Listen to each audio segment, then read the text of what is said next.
सो दोस्तों welcome to money stocks. तो इस वीडियो के अंदर मल्टीपल स्टॉक्स के बारे में हम लोग बात करेंगे। सबसे पहले हम लोग बात करते हैं रिलायंस के बारे में।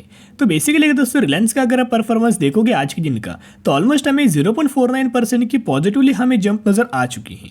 लेकिन अगर आप मॉर्निंग में रिलायंस के अंदर दोस्तों अगर आपने देखा होगा, तो ये जो स्पाइक आपको जो नजर आ रहा है, ये जो चीज़ें आपको जो नजर आई है, वो गिरावट हमें सबसे पहले मार्केट के अंदर भी नजर आई थी और हमें रिलायंस के अंदर भी नजर आई थी। ये जो गिरावट है जो रिलायंस के अंदर हुआ था, जब मार्केट ओपन हुआ था 2% के आसपास हमें लगातार गिरावट हमें नजर आया था।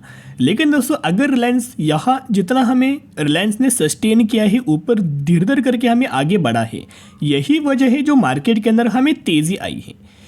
अगर ये रिलायंस यही सिर्फ अगर और हमें रिलायंस के अंदर गिरता 5% 6%, तो मार्केट को होल्ड करना दोस्तों बहुत ज़्यादा मुश्किल था। तो आपको पता है रिलायंस के अंदर बहुत ज़्यादा वेटेज है, इसका अंदर इतना ज़्यादा वेटेज है, ये अकेले खुद कंपनी अगर गिरेगी तो पूरे मार्केट दोस्तों में गिर जाएगा। इतना हमें रिलायंस के अंदर वेटेज हमें निकल के आ रहा है।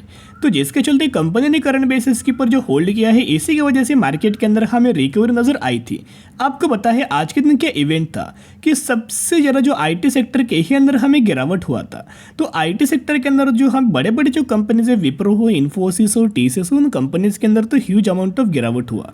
लेकिन मार्केट को किसने कंट्रोल किया है? आज के दिन हमें रिलायंस ने ही मार्केट के अंदर हमें कंट्रोल किया। तो बेसिकली दोस्तों रिलायंस के अगर देखोगे तो बहुत ज़्यादा ब्रोकरेज फर्म का हमें एक डाउट्स निकल के आ रहे हैं कि जैसे कि हर एक कंपनी का हमें Q4 का रिजल्ट्स आने वाला है, वैसे रिलायंस का हमें Q4 के रिजल्ट्स कब है। तो बेसिकली अगर आप रिलायंस का दोस्तों Q4 का रिजल्ट्स देखोगे तो वो हमें अगले हफ्ते यानी कि इसी हफ्ते नज़र आने वाला है। 21 अप्रैल को हमें रिलायंस का Q4 का रिजल्ट्स आने वाला है।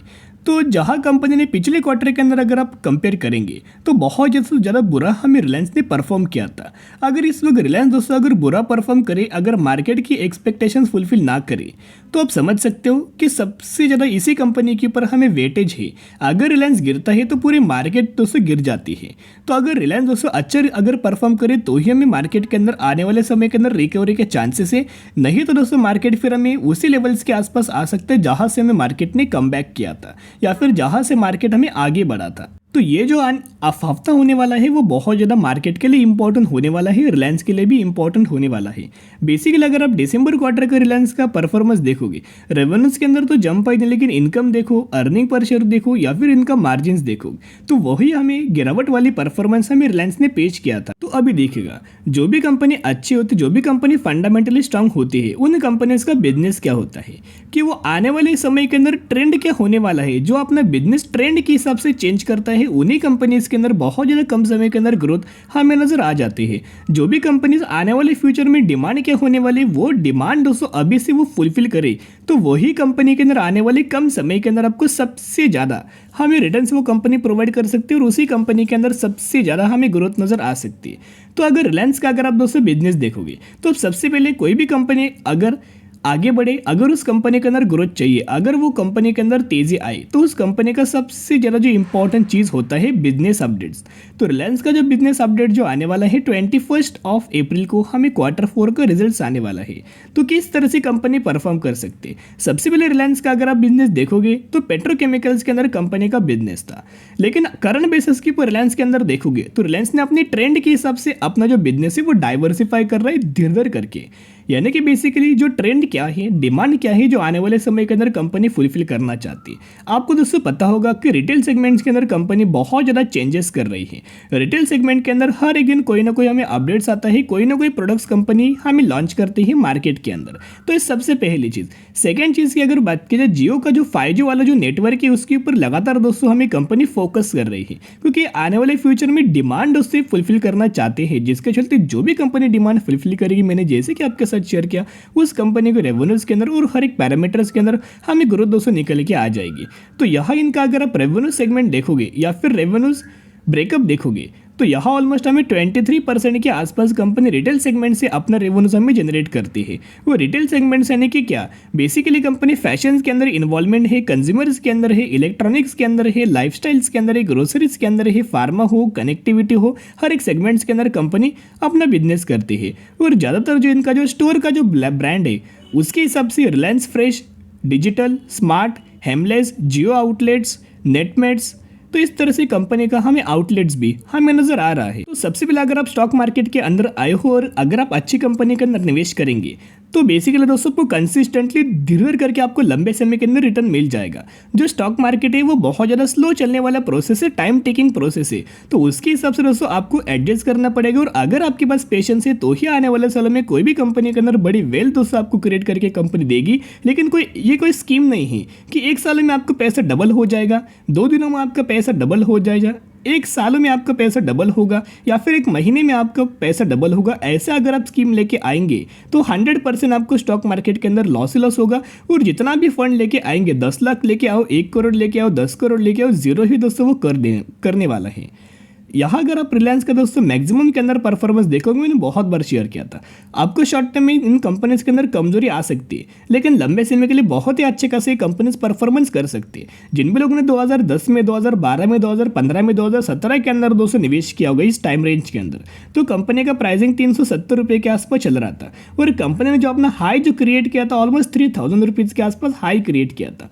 ऑलमोस्ट ये जो पैसा है हमें 10 गुना कंपनी ने बना के दिया है शेयर होल्डर्स को, लेकिन लंबे समय के लिए। जिन भी लोगों ने 2010 में, 2015 में, 2020 में निवेश किया होगा उन्हीं लोगों को कंसिस्टेंटली रिटर्न दोस्तों मिल रहा होगा और 10 गुना पैसा शेयर होल्डर्स को बना के दे चुका है। इतना तो कंपनी के अंदर पोटेंशियल है ही। तो जितना हमें रिलायंस के अंदर दोस्तों गिरावट हो, उतना भी इस कंपनी के अंदर बाय ऑन स्ट्रेटेजी अप्लाई करना, सिर्फ रिलायंस के अंदर नहीं, जितने भी फंडामेंटली स्ट्रॉन्ग है और जो कंपनीज के अंदर करंटली गिरावट हो रही है, डिस्काउंटेड प्राइस के अंदर बिलोंग कर रही है, उन्हीं कंपनी के अंदर बाय ऑन स्ट्रेटेजी अप्लाई करके लंबे समय के लिए होल्ड करना। तो दोस्तों अभी हम लोग बात करने वाले हैं IEX के बारे में।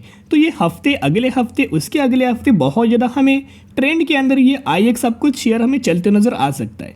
अब ये ट्रेंड के अंदर क्यों हमें कंपनी आ सकती है, कंपनी के अंदर तेजी क्यों आ सकती है, अभी इसके पीछे का रीज़न है। सबसे पहले रीज़न से अगर आप देखोगे कंपनी का बिजनेस क्या है, पावर जो कंपनी ट्रेड करते हैं वही कंपनी का सबसे बेहतरीन तरीके से बिजनेस है। तो जो पावर कंपनी कब ट्रेड करेगी, जब अगर आप देखोगे तो समर महीना स्टार्ट हो चुका है। समर महीने के अंदर देखोगे तो ज़्यादातर जो पावर का जो कंजप्शन समर महीने के अंदर होता है, यूटिलाइजेशन समर महीने के अंदर ही होता है।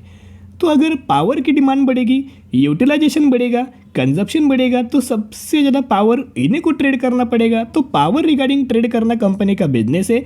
तो जितना कंपनी ट्रेड करेगी उतना ही गजब का कंपनी का रेवेन्यूज के अंदर, नेट प्रॉफिट्स के अंदर जंप आएगी और उतना ही कंपनी के वॉल्यूम्स के अंदर जंप आएगी।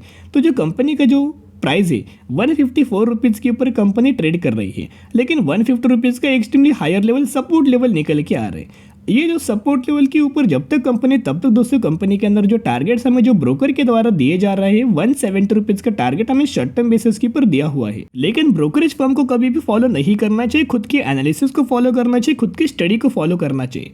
तो अगर आप इनका पिछले 1 सालों का परफॉर्मेंस भी देखोगे तो ऑलमोस्ट अभी भी कंपनी में 33% की गिरावट के अंदर मिल रही है। तो इसके मतलब आग बंद करके हम लोग पैसा नहीं डालेंगे।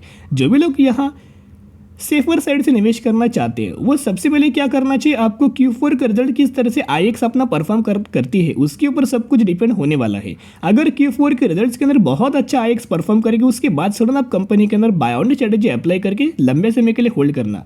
लेकिन जब कंपनी रिजल्ट अच्छा परफॉर्म करे तब। लेकिन जो भी लोग फ्रेश बाइंग करंटली करना चाहते हो वो करंटली वेट एंड वॉच करना। जिन भी लोगों ने पहले से बाइंग किया है वो आने वाले समय के अंदर होल्ड करके ही चल सकते हो। और दोस्तों हम लोग लास्ट कंपनी के बारे में बात करेंगे जिसके अंदर 5:3 रेशियो के अंदर हमें बोनस का आपको बेनिफिट मिलने वाला है। तो कौन सी कंपनी है, हम लोग बात करें ग्लोबल कैपिटल मार्केट के बारे में। तो अगर आपके पास इस कंपनी के 3 शेयर होंगे तो 3 के बदले 5 आपको बोनस शेयर दिया जाएगा और यही एग्जीक्यूशन के बाद आपके पास हो जाएंगे 8 शेयर।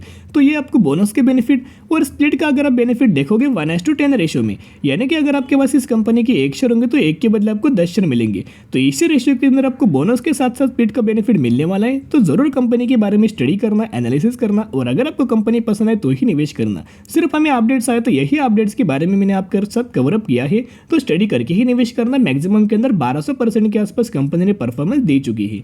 तो चलिए दोस्तों आज के लिए इतना ही। अगर आपको वीडियो पसंद है जरूर वीडियो को लाइक एंड चैनल को सब्सक्राइब कर सकते हो।